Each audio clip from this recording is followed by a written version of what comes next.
Hey guys, here's how to replace the visors in a Toyota. This one's done on a 98, but these things, this is an old truck, and that side doesn't even have one, so I'm going to take that bracket off there. And this one's just nasty. It needs to be replaced.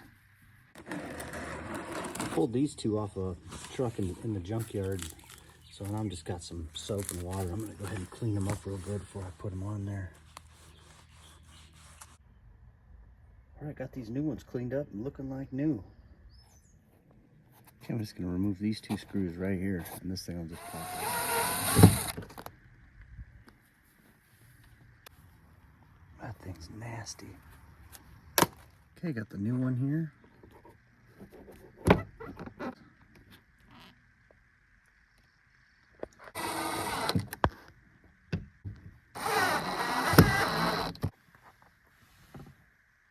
Cool, now we'll go do the passenger side.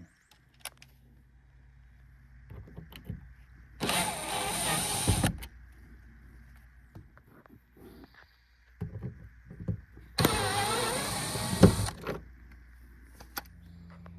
pulled these along with it from the junkyard, and I'm glad because this is missing one on this side.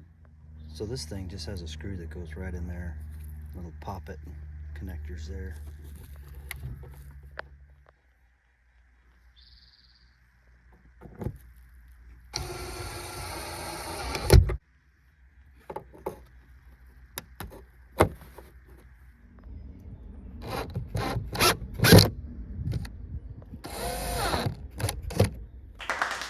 There we go, just like new. Well, this thing popped out.